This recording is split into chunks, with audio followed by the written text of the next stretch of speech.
All right, moving over to a lightweight fixture that we have here between Mason Jones, who comes in at -120, going up against the undefeated Axel Sola, who comes in at +100.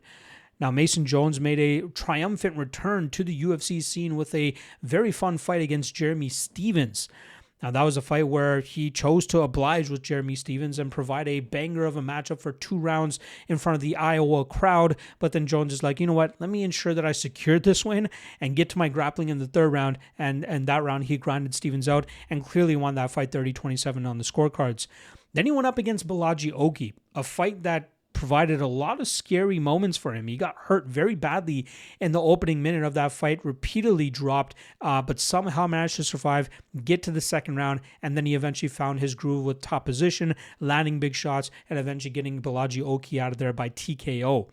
Now, Jones initially went 1-2 in the UFC and then eventually decided to go back to the regional scene, going back to the Cage Warrior scene so he can work on his skill set a little bit more without the losses really meaning as much as they would in the UFC.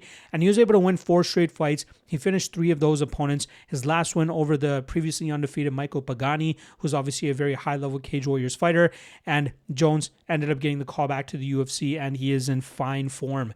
We obviously know about his violent striking game where he loves to engage in the pocket and rely on his durability to not get knocked out and force his opponent into deep water. And then he also has a very reliable grappling game where he can take opponents to the ground, threaten with submissions, but also land some nasty ground and pound, just as we saw when he went up against Balaji Oki.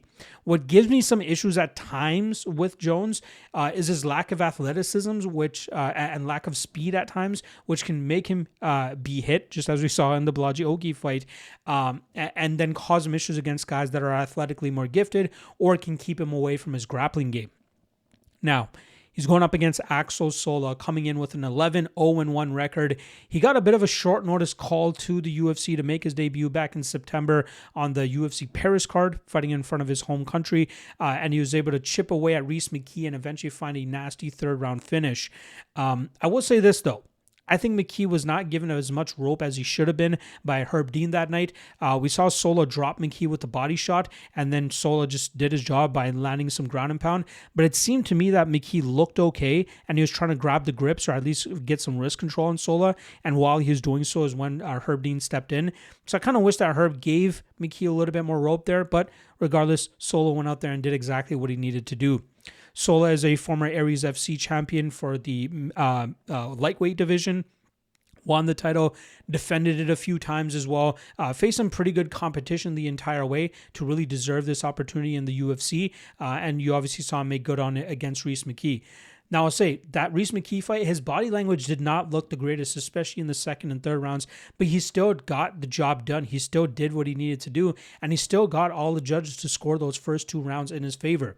At his best, he normally picks opponents apart from distance, utilizes a consistent jab, sticks and moves very well, and then he sprinkles in the grappling game whenever he needs it to try to control his opponent, maybe catch his breath if he needs to, but also dominate opponents on the ground if he needs to as well.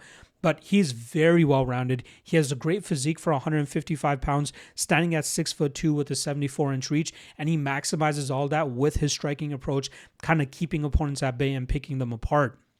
Now here against Mason Jones.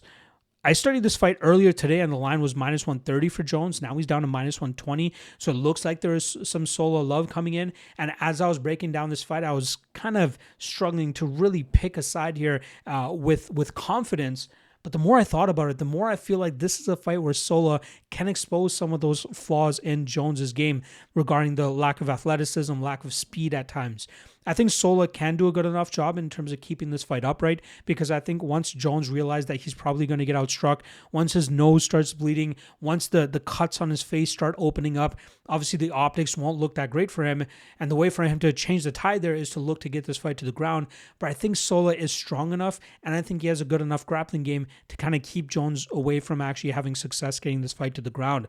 from there, I just think the pressure, or sorry, not even the pressure, but the consistent jab, the output, the volume, the counter striking of Sola should help him pick apart Jones and win this fight on the scorecards. Again, it was very hard for me to get to this side because I'm a big Mason Jones fan, and I think he, even though his odds in fights are often close, I think he's still live to still go out there and get wins. But this is one, stylistically speaking, where I just think Sola is a little bit cleaner in all aspects of the game, and that should be enough to get him over the line here. So I'm gonna go Sola and Sola by decision.